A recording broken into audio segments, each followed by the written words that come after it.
赵先生呢？我让你们跑5公里，跑了吗？报告，跑了。你呢？报告，连长说跑10公里，我恨不得跑20公里。哟，挺积极哈。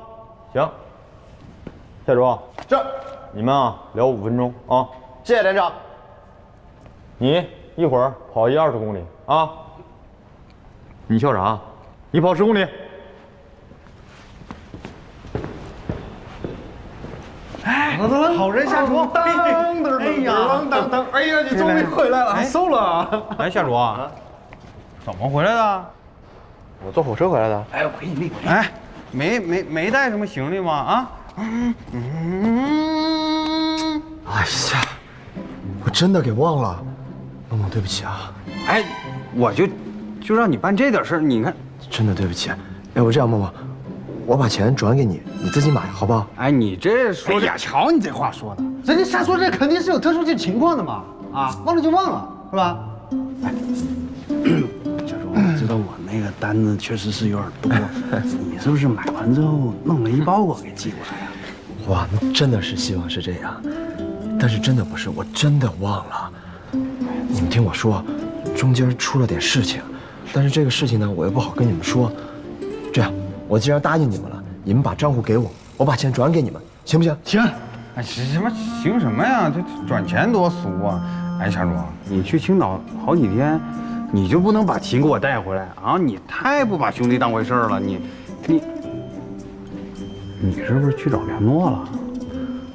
对呀，哎呀，梦梦说的对呀，你肯定是去找梁洛去了。我是去找他了，但是我没找着。没找着。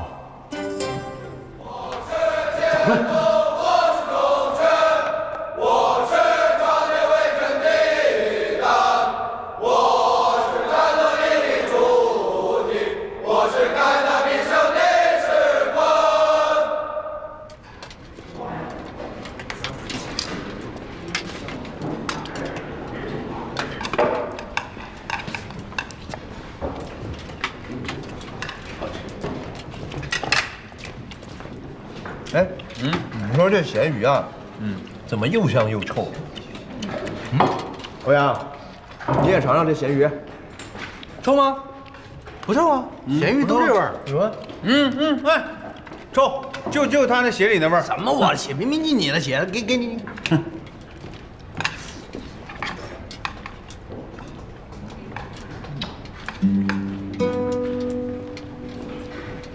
味道怎么样？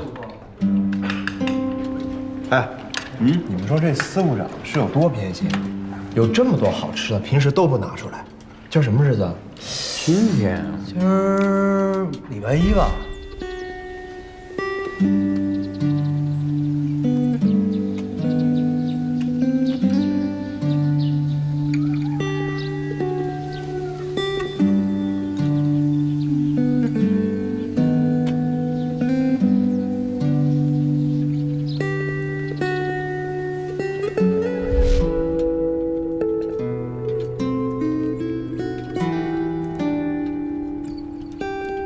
我去给你们多拿几个鸡蛋啊！啊，行，回去。哎，那是我来俩啊，俩。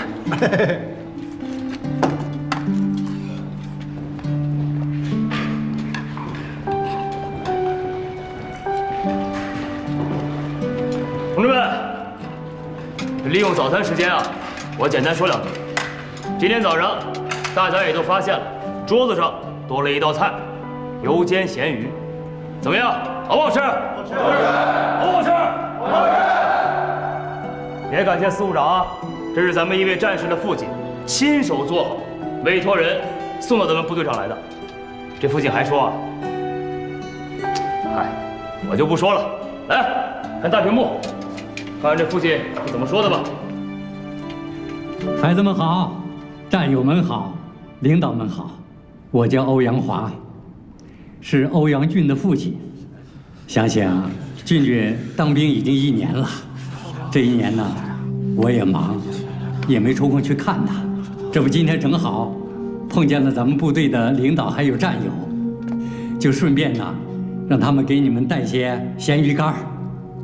你们尝尝啊，也不是什么好东西。如果你们觉得好吃啊，我还给你们寄。但愿这份家乡的美食能够温暖你们的胃，也温暖你们的心啊。下桌。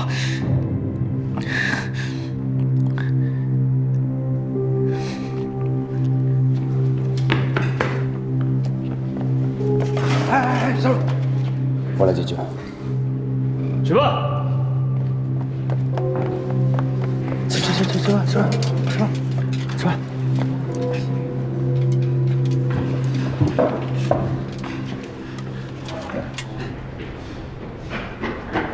王俊，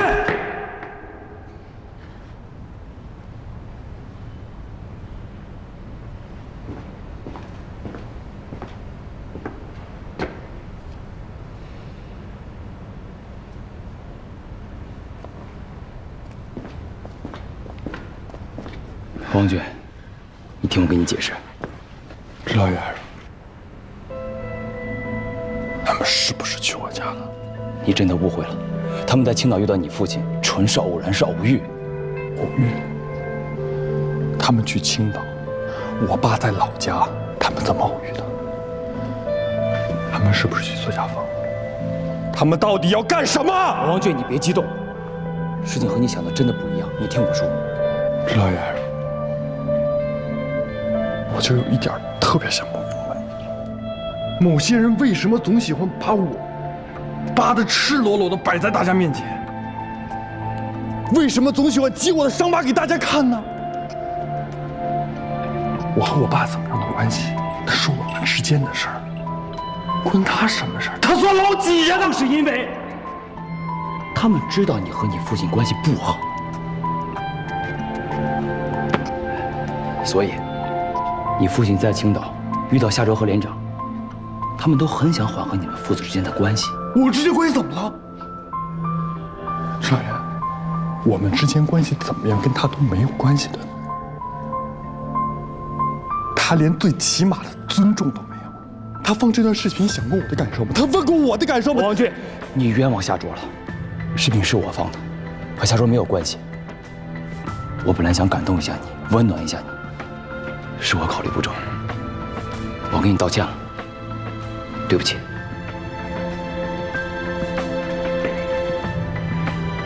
其实，你这帮同学对你挺好的，可你为什么总是拒他们于千里之外呢？当兵都1年多了，已经是老兵了，生死都经历过了，怎么就捂不住你这颗心呢？为什么不能当朋友？为什么不能当兄弟呢？徐大元，我跟你解释一下，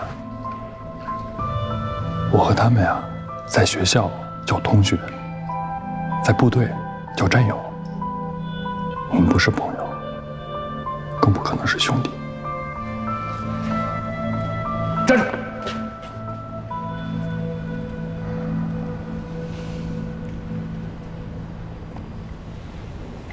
既然你不接受他们的帮助，也不愿意接受他们的好意，那你自己想想，你那身军装该怎么收场？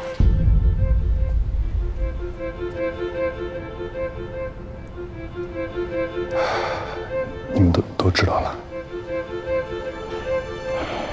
我们都知道了，你父亲都告诉我们了，所以我们很想帮你，王俊。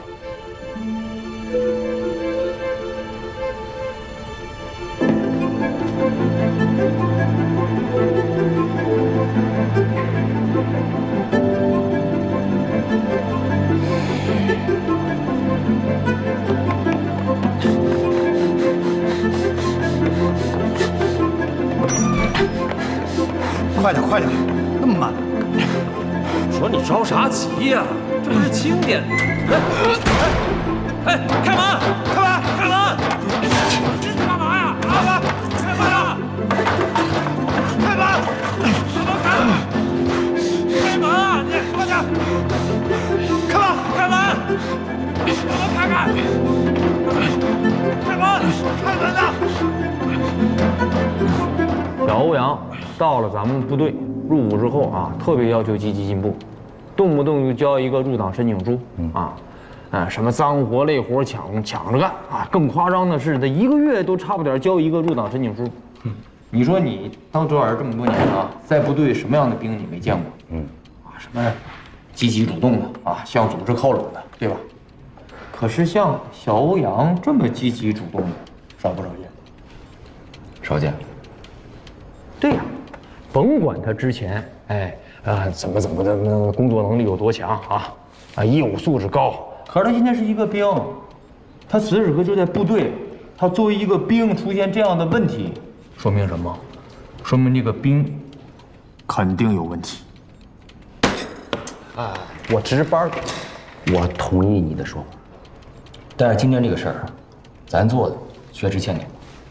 咱们事先也没有征求这欧阳俊的同意，就把人家父亲这视频给放出来。我知道咱是好意，想感动一下，对吧？温暖一下。我觉得呀，咱们要是把这个视频直接交给欧阳俊，可能更稳妥。一样，没有什么区别。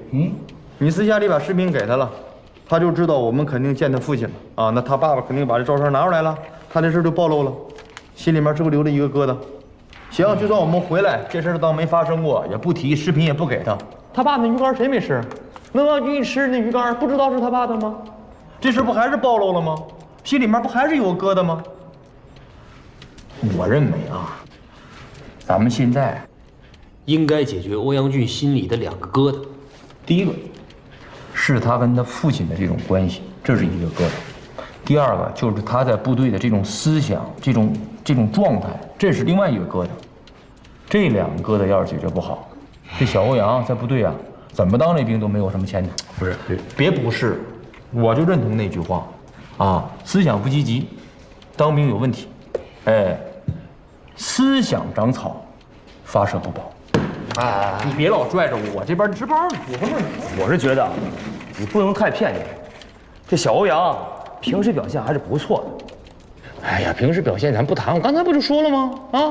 我就这么问你，假如现在有一个特别重大的发射任务，你交给他了，他思想现在就是这种波动的情况下，全是杂念，你放心吗？你敢让他发射这导弹吗？报告，进。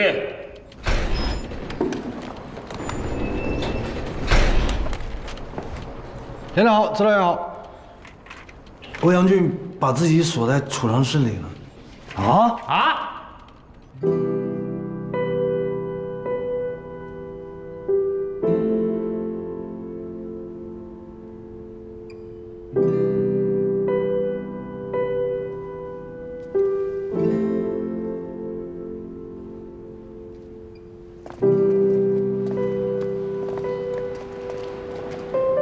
在里面呢。欧阳俊，我是指导员，来，把门打开，咱俩聊一聊，好吗？欧阳俊，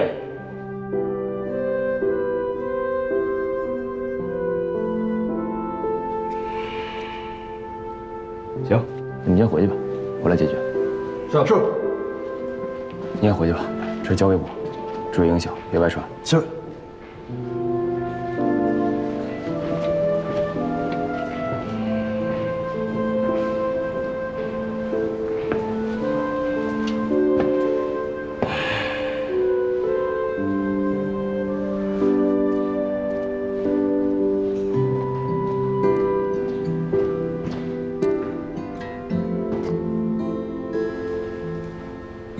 欧阳俊，小欧阳，我特别理解你此时此刻的心情。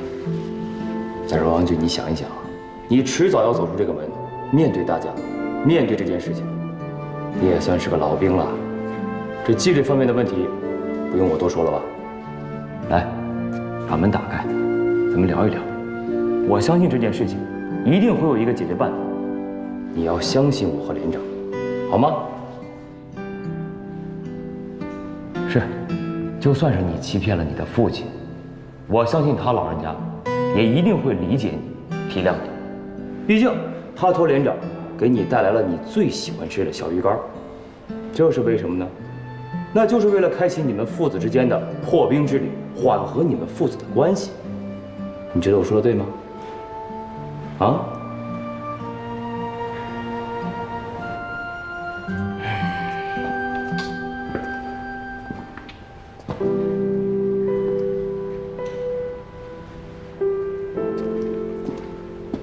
我再跟你说个事儿啊，现在除了你我、连长和夏卓以外，没人知道这件事儿。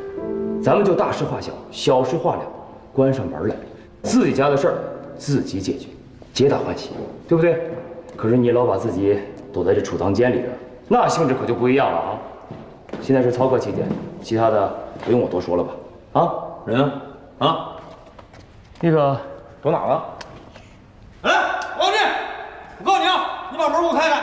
你要不开开，我拿钳子把门破进去了啊！哎，你快点，听没听见你？你拦我干嘛？没跟你开玩笑。你干嘛呢你？当小孩呢？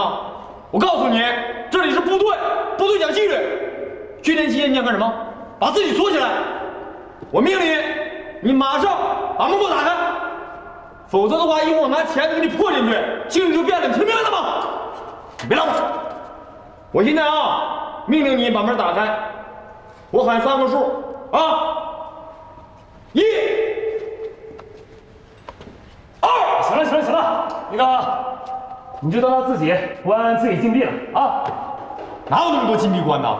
作训期间，行，那个行了，王王俊，我也不为难你了啊。既然你自己想把自己给关起来，冷静一下，那你就冷静一下。冷静什么冷静？你给我把门开！那个在里边好好待着，什么时候想通了、想明白了，你就出来。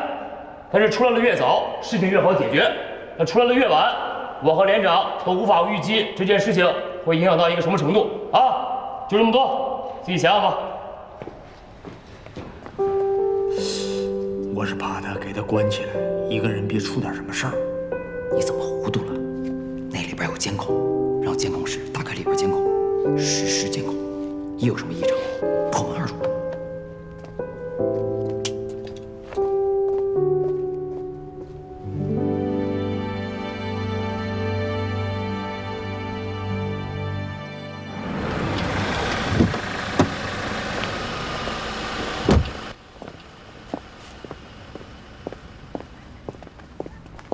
韩旅长，以前只是听说你们270旅是王牌旅，百发百中啊。我以为像270这样的部队都是训练抓得严，没想到你们旅领导班子这么重视官兵的心理建设问题啊。是啊，新时期的兵啊，新时期的带法，新时期的仗，新时期的打法，装备更新快，知识更新快，这脑子更得要跟上时代，既战术水平要提高，这心理建设也得要提高。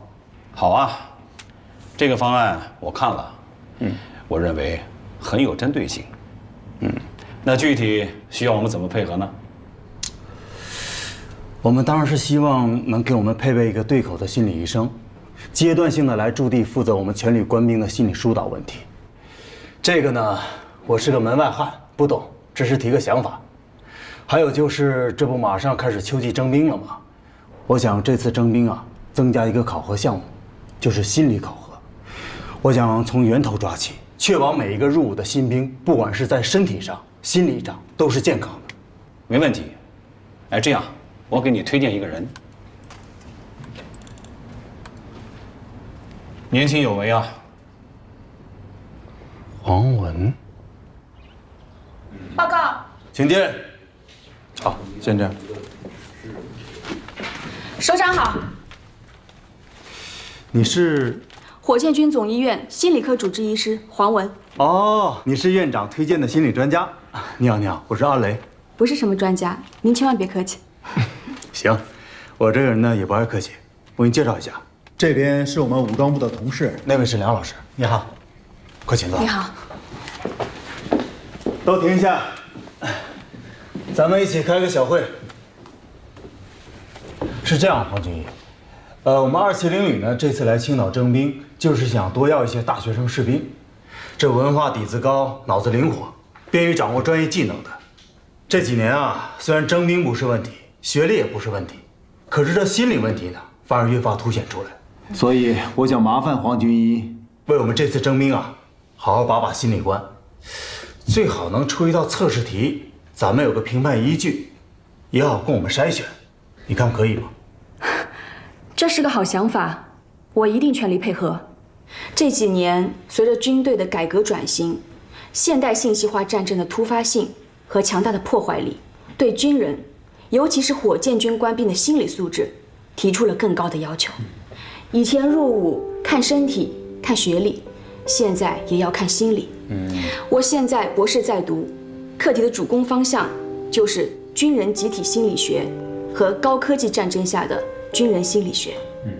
我想，咱们这次的合作不仅仅是我帮你们把关，也是为我的课题收集第一手的数据资料。那就太好了。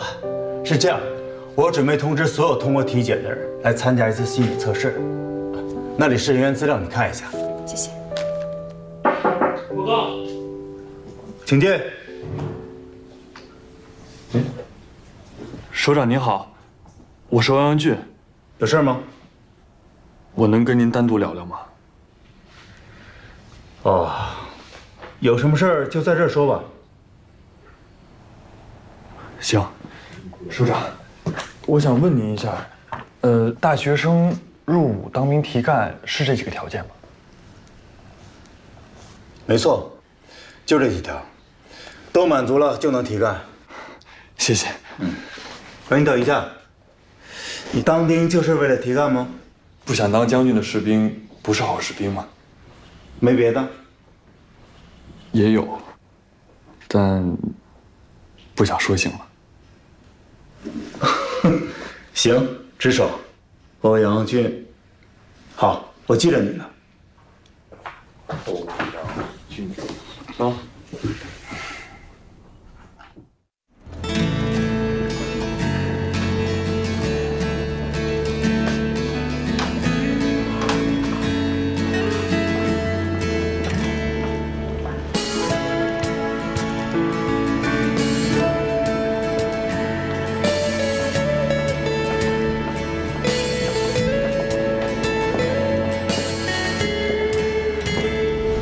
帅不帅不？哎，别帅了，你快过来，宝妈，锅好了，快吃口，慢点啊，慢点儿，慢你，别玩了，踏实吃吧。当当，怎么样？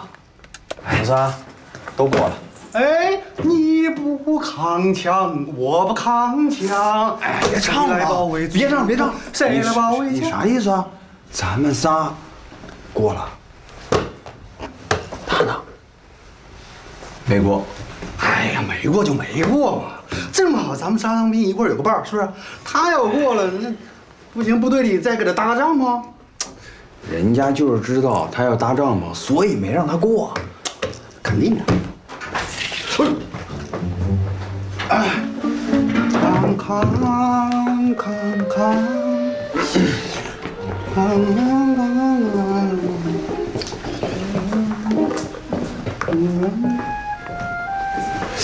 啥时候回来的？他在你们这不知道呀？不知道啊。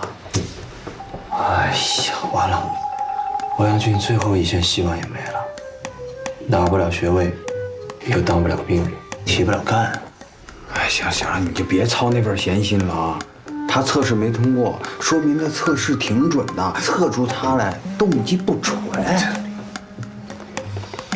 一个寝室的，他不仁，咱们不能不义啊。哎，你说他会不会找那心理医生去拼命去了？黄俊义，欧阳俊，我就想问问，我哪儿不合格？咱们去办公室聊吧。我不是你的病人，就在这儿吧。测试的题目是我从题库里选出来的，评定和打分都是由系统完成的。然后你们就给我判了死刑，对吗？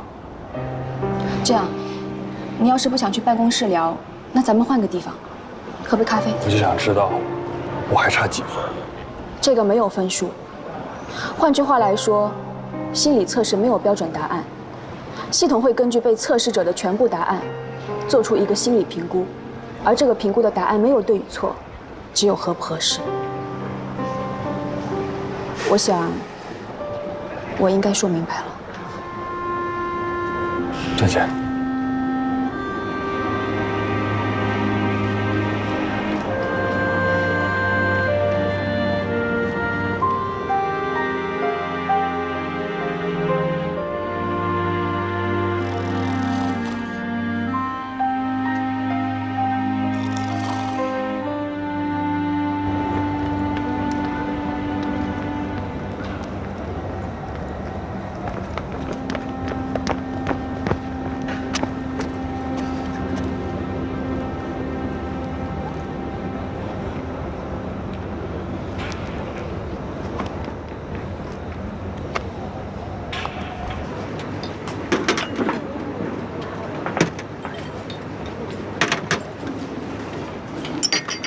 小伙子，别喝了，时候不早了。有什么烦心事儿，喝酒解决不了问题，只会伤身体。回去吧，啊！回去？回哪儿去？家、宿舍。你说你一个大学生也不用养家糊口的，有什么烦心事儿？回去吧，啊！老板，我回不去，他们不懂我。天儿不早了，我要收摊了。我给你钱。你给我钱，我走不了了，我。都跟我作对啊！来，你别喝了，你起来，来，你起来。我跟你说，我跟你说，哎，你想打人呢吗？你打人啊？哎，干嘛？怎么还打人呢你？干嘛？哎，老板，你谁呀你？这是我同学，不好意思。这你同学啊？怎么喝点酒这样呢？老板，我先把单买了，你看这钱够吗？够。你赶紧让他走。哎啊，我这马上要收了啊。不好意思啊，老板，谢谢啊。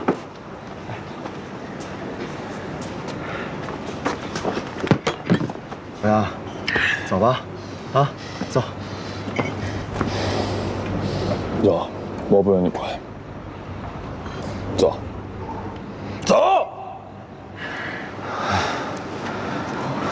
喝这么多呀？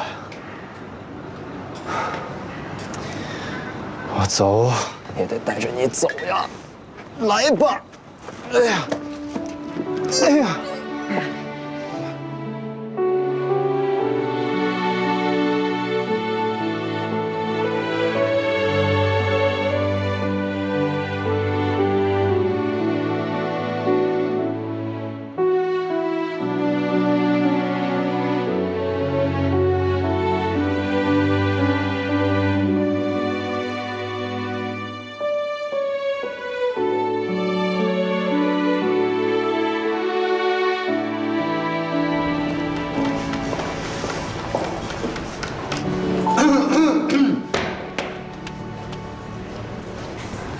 你们是？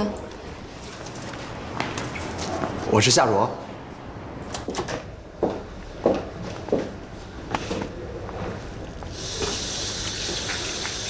坐吧。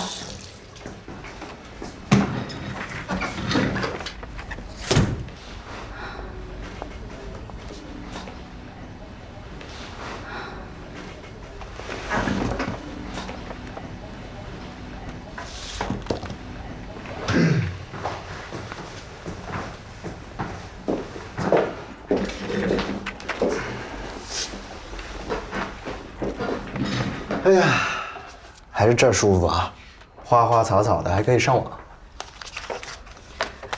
为欧阳俊的事来的吧？不，心理医生就是心理医生，一眼就看出来了。他的综合评估不太理想，很抱歉。这就淘汰了。王医生，我是学计算机的，我能看看你们评估系统的代码吗？你说什么？是这样，我认为是机器就一定会犯错误，所以这就是为什么程序一定要升级的原因。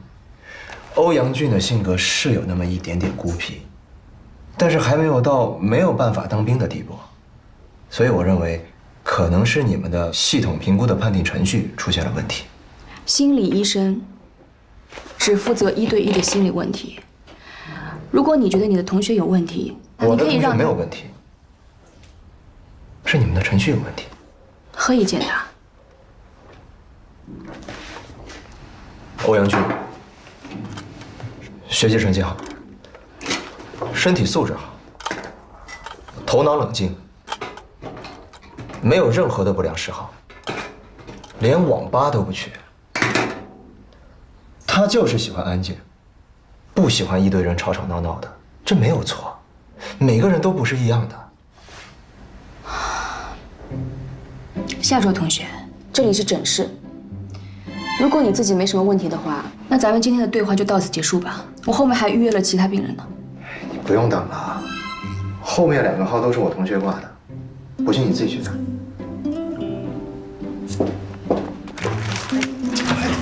小心点！聊挺好啊。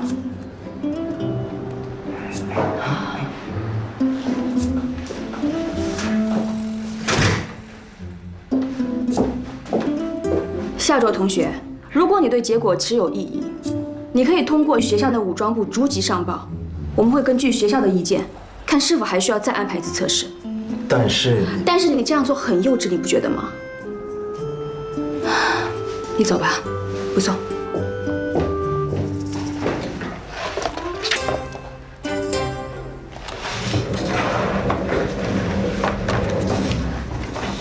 黄医生，你们扼杀的不是一个大学生士兵，你们扼杀的是一个一心想上进的人的前程。一个人的前程，就因为一台机器、一个评估系统就给判定了，太悲哀了。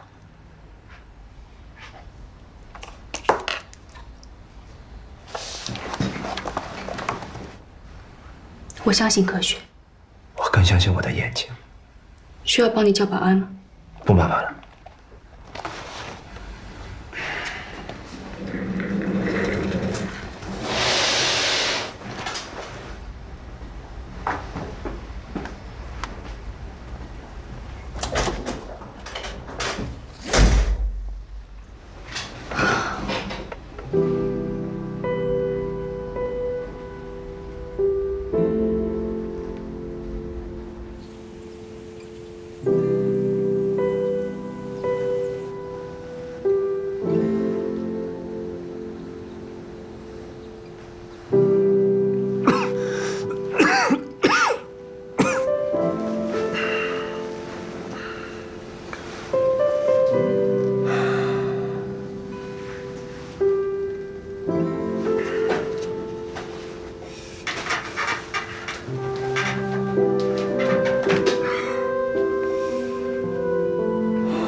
下午3点钟去参加心理测试补测，黄文医生会等你。买了大餐，别忘了吃。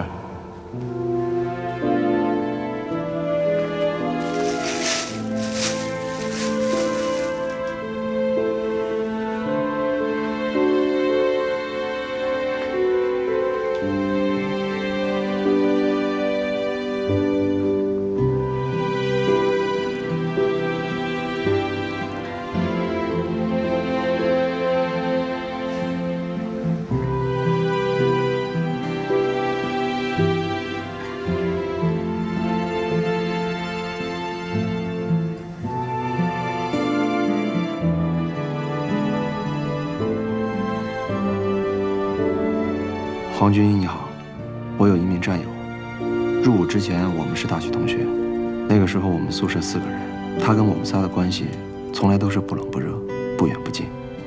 他就像一个大冰块，你永远融化不了他，也永远接近不了他。后来我们一起当了兵，一起经历了很多的事情，甚至那种生死离别的瞬间，我们都共同经历过。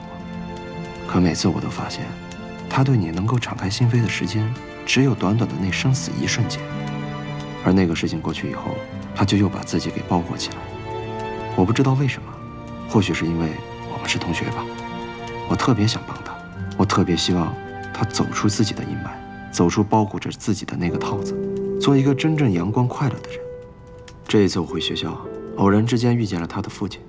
他的父亲给了我一张照片，说他的儿子已经提干。那张照片上，他清清楚楚地穿着一件稍微的军装。家主，你干嘛呢？你干嘛呢？风风火火的。哎呀，班长正找你呢，你赶紧过去一趟吧。我这正在写东西呢，我马上就写完了。咱们的通风系统坏了，王班长又在3号待机库，现在只能指望你了。你说这是怎么？事情都赶到一块儿去了。快去吧，啊！哎，这电脑就别带了，你赶紧去解决问题。那你帮我把电脑拿回寝室啊？啊，没问题。哎，你不许乱动啊！啊。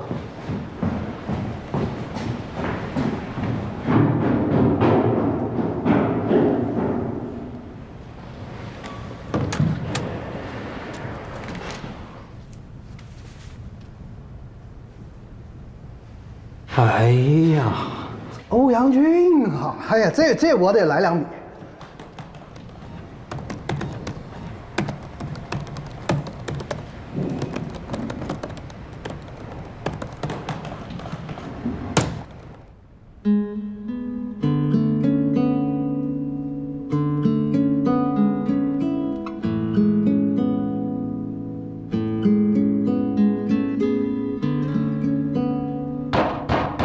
欧阳军，我是你师傅，别人不见我，你得看一眼吧。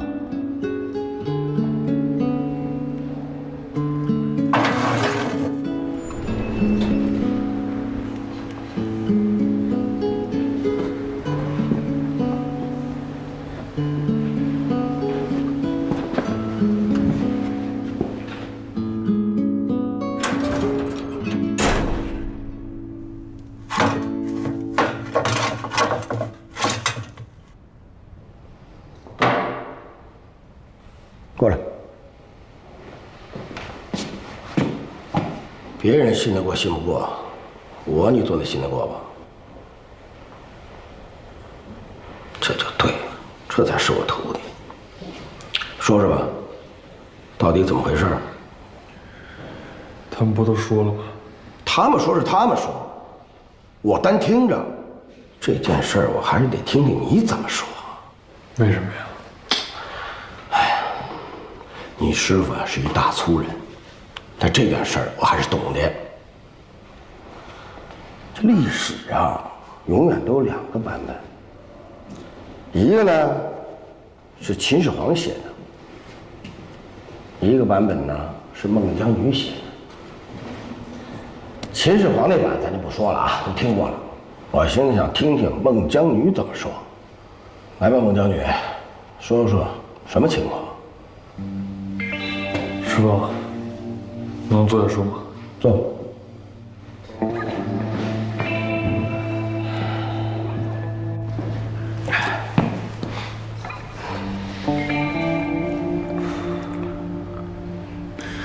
师傅，我确确实实借了别人的军装，拍了张照片寄给了我爸。可能在别人眼里，我撒了一个弥天的大谎，是违反了军队的纪律。但在我眼里，我觉得我考上军校、提干，那都是理所应当的，早晚的事儿。我只是提前通知他人。我听明白了。这件事大概跟刷信用卡是一个性质的。师傅，您就别挤兑我了。我来当兵之前，在学校因为作弊，很可能拿不到学士学位证。我爸知道以后，坐着火车把我叫到旅馆里。如果不是我反抗，那天他一定会打死我。自从他和我妈离婚之后，在我上大学之前，他每天都打我，每天都打。每次打我都下死手。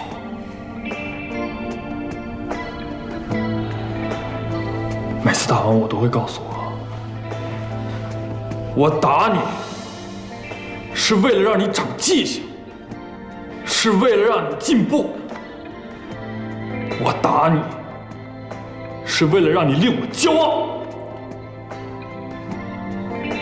我真的想不明白，他这么想让我光宗耀祖，这么想让他脸上有面子，这么想出去跟人说我儿子如何如何如何，他为什么要下死手呢？他就不能跟我说吗？我能听得懂啊。所以你就想证明给他看，你证明给他看，你进步的非常快，短短1年当中被破格提干，你想让他看得起你，对吗？我不指望他看得起我，他看得起我，看不起我真的不重要，我只是想堵住他的嘴。